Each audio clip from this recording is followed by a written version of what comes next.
بسم اللہ الرحمن الرحیم۔ السلام علیکم، کیسے ہیں آپ سب لوگ؟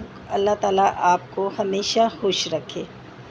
آج میں آپ کے لیے لے کر آئی ہوں ٹھنڈی ٹھار ریسپی، جو ہے تربوز کا شربت۔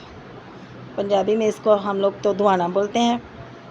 یہ گرمیوں میں اس کا بہت ہی فائدہ ہوتا ہے اور بہت ٹھنڈا ہوتا ہے، اور اس کا شربت بھی بنایا جاتا ہے۔ آپ چاہیں تو روح افزا بنا کے اس میں یہ چھوٹے چھوٹے ٹکڑے کر کے ڈال لیں، یا اسی طرح اس کا گرینڈر میں اس کو ڈال کے تو اس کا شربت بنا لیں، پھر اس کو چھان لیں۔ یہ بھی بہت ٹھنڈا ہوتا ہے، جو اسکول میں بچے وغیرہ جاتے ہیں ان کے لیے بنا کے رکھ دیں، یا بھئی باہر سے آتے ہیں تو خود پئیں۔ ٹھنڈا ٹھار 2 گلاس روزانہ کے پی لیں، آپ کو نہ بلڈ پریشر ہوگا اور نہ ہی آپ کے اوپر گرمی اتنا اثر کرے گی، کیونکہ گرمی بہت زیادہ پڑ رہی ہے اور گرمی کی وجہ سے بی پی بھی ہائی ہو رہا ہے اور بہت ساری بیماریاں ہو جاتی ہیں۔ لیکن گرمیوں میں ہم لوگ بولتے ہیں کہ کوئی ٹھنڈا ٹھار شربت ہو، یا تو تربوز، یہ گرمیوں سیزن بھی ہے تو تربوز کا ضرور فائدہ اٹھائیں اور اس کا شربت بنائیں یا ایسے ہی کھائیں۔ یہ بہت ہی مزیدار اور لاجواب شربت بنتا ہے، اور پھل بھی بہت مزے کا ہے۔ واٹر پروف پھل ہے، اس کے کھانے سے بہت ہی آپ کو فائدہ ہوتا ہے۔ بچوں کو دے دیں، یا کچھ بچے ہیں کہ بیج کی وجہ سے نہیں کھاتے، بیج نکال دیں، یا اس کو گرینڈر میں ڈال کے اس کا جوس وغیرہ بنا لیں۔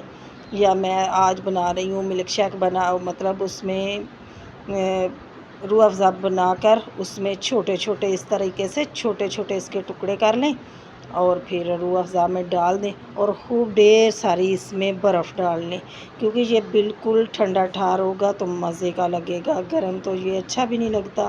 اور خوب ساری برف ڈالیں اور اس میں روح افزا ڈالیں، روح افزا ڈال کے اس میں تربوز ڈال کے تربوز، اور یہ اپنے گھر والوں کو دیں، بچوں کو دیں، خود پئیں۔ یہ بہت فائدے کی چیز ہے، آپ لوگ ضرور بنائیں۔ اللہ تعالیٰ آپ کو ہمیشہ خوش رکھے، آباد رکھے۔ جن لوگوں نے مجھے سبسکرائب کیا ان لوگوں کا بہت بہت بہت شکریہ، اور آپ کے تعاون کا بہت شکریہ۔ آپ لوگ مجھے گائیڈ کرتے ہیں، اسی طرح آپ میری ویڈیو دیکھتے رہیں، پورا واچ کریں اور لائک کریں، شیئر کریں، کیونکہ یہ آپ لوگوں کی طرف سے میری حوصلہ افزائی ہوتی ہے۔ یہ میرا چینل نہیں ہے، یہ آپ لوگوں کا ہی چینل ہے، اور آپ لوگوں کا بہت شکریہ میرے ساتھ تعاون کرنے کا۔ اللہ تعالیٰ آپ کو ہمیشہ خوش رکھے، آباد رکھے، اور اس گرمی سے بچا کے رکھے، کیونکہ بہت زیادہ گرمی پڑ رہی ہے۔ آپ اسی طرح کی ٹھنڈی ٹھنڈی ریسپی بچوں کو دے، بڑوں کو دے، خاص کر دعاؤں میں یاد رکھنا۔ اللہ حافظ۔